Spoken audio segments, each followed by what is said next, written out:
in terms of what Bill Clinton perpetrated against women, Hillary Clinton at that time was calling the women that were saying that Bill Clinton did this to them. She was saying lots of stuff, to the best of my memory, calling them even white trash, but she was leading a campaign of calling them liars and trying to discredit them. Hillary had her own squad waging a war on these women. Um, it's very interesting. I thought that we were supposed to believe all women. So the Me Too movement is not really convenient for Hillary Clinton and leftists when it comes to what leftist men do to women. So that's very interesting. What do you make of that in terms of that hypocrisy there? I'm also I'm a little bit fascinated and intrigued. What is this relationship with Hillary and Clint and Bill? They kind of, I guess, had an understanding somewhere that he would just be engaged in this activity. It was about power, I guess. And yes, they say that she was angry at him over the Monica Lewinsky thing. Apparently, there was some screaming and stuff. Some Secret Service or whatever had reported that.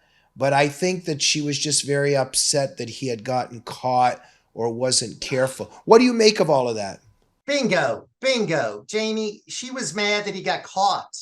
She didn't care that he was doing that with Monica Lewinsky. She was mad that this whole dream of power for her was being threatened. I don't think she loves Bill Clinton. She found Bill Clinton to be a useful, quote unquote, husband to help her political aspirations. Bill Clinton used Hillary. She used Bill. I don't believe there's a marriage of love there. I think it's a marriage of convenience between two political vipers. I mean, these are the worst of the worst people. I don't. They don't have any morals, ethics. I think they're liars. I think they're disgusting. I think Hillary Clinton is a disgusting human being. I really do. And Bill Clinton is a scoundrel. So yeah, I think yeah, Hillary was upset because he got caught, and Hillary, from the very beginning, I think, saw herself in the White House. So she leaves being first lady. She runs for Senate in New York. She doesn't live in New York. Of course, JFK Jr. was going to run for that theoretically, and he died. So that sort of set the stage for Hillary being the candidate. And then, of course, she ran for president against Obama, lost, came back and did it again. And they fixed the nomination. They stole the nomination to give it to Hillary Clinton. And they tried to steal the election, Jamie. They just didn't steal enough votes and didn't realize how popular Donald Trump was. And that's how he got in there. And Yeah. thank God that he did.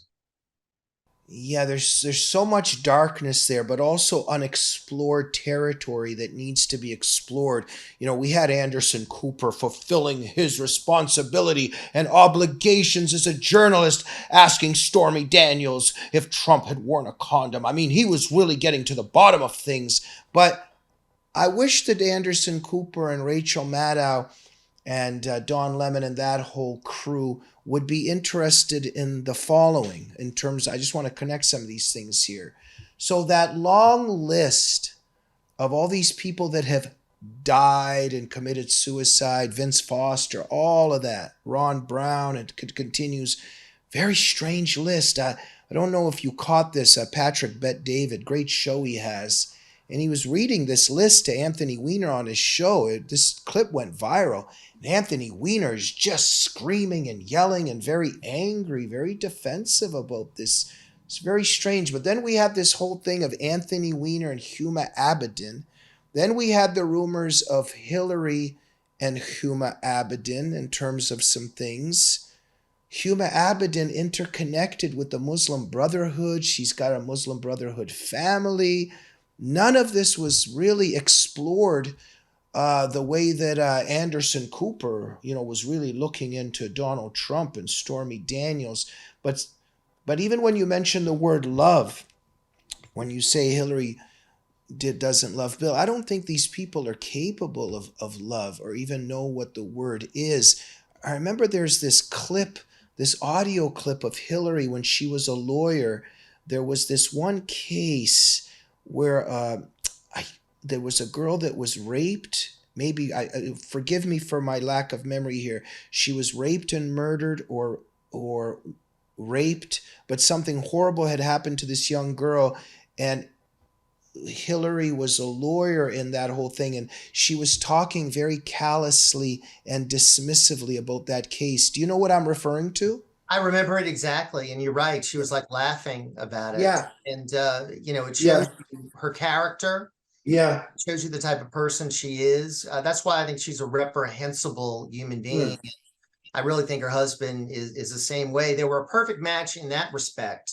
Yeah, they found Because, each other. right, neither of them, I think, have any principles. Mm. And their only, goal was to, accumulate power. And Bill got to the White House, and then of course Hillary's plan was to get to the White House too, and thankfully Donald Trump was able to get in the way of that and prevent that from occurring. And now Hillary is trying to give Joe Biden advice and be a cheerleader for Joe Biden. But this relationship again with Clinton and Epstein Mm. is going to come back to hurt Hillary once again, just reminding everyone of the type of people that we're dealing with here.